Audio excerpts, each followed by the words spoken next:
abo bica abantu ntibazi ico bakora n'ibinywa amaraso gusa. Abanyepolitike b'intagondwa baterekwa ubutegetsi bahisemwo inzira idashika. Haraheze imisi hibonekeza ubwicanyi bukorerwa abantu bamwe na cyane cyane indongozi ziri mu nzego zijeje umutekano n'abari mu migambo itavuga rumwe na leta.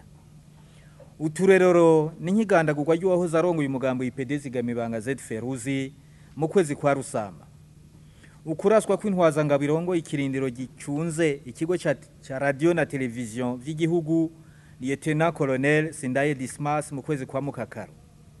Igandagurwa ry'intwazangabo Lieutenant General Nshimirimana Adolphe ryabaye kuwa kabiri Myandagaro 2015 atewe ibisasu vya roketi aho yagandaguranywe n'abapolisi babiri amucungera umutekano.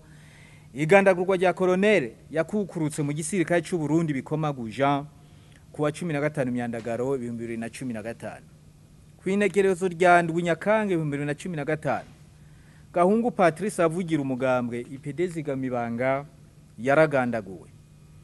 Abo bansi barahatswe no kugandagura umukuru w'ibiro bikuru by'intwaramiheto General Major Niyongabo Prime bakoresheje ibisasu vya maroketi. Ico gitoro kikaba carahitanye ubuzima bw'abasirikare batatu mu bamucungera umutekano hamwe na babiri bo muri izo nkorabara bisho. Ubwa mbere umugambwe Cndd-Fdd urateye ivyatsi ubwo bwicanyi butagira izina bwerekana ko babukora ntaco bafise boha Barundi uretse ubwicanyi no gusesa amaraso, kuko politiki yo kwica nta kibanza ifise mu ntwaro ya demokrasi. Bwa kabiri umugambwe Cndd-Fdd urifadikanije nabo bose bariko barabura babo bari mu nzego zo gucungera umutekano hamwe n'abagumyabanga bazimanganirizwa ubuzima kuko baharanira amahoro, umutekano, bakazira no gutsimbataza ubumwe bw'igihugu. Uboneho n'akaryo ko gushigikira intwari General Prime Niyongabo umukuru w'intwaramiheto mu migambi yiwe no gushimira Imana kubona yarayira arusimvye itariki ya 11 Nyakange 2015. Gatatu umugambwe Cndd-Fdd ukabusabye ushimitse ko abategura ubwo bwicanyi abari bo bose naho bari hose ko bofatwa bagahanwa hisunzwe amategeko.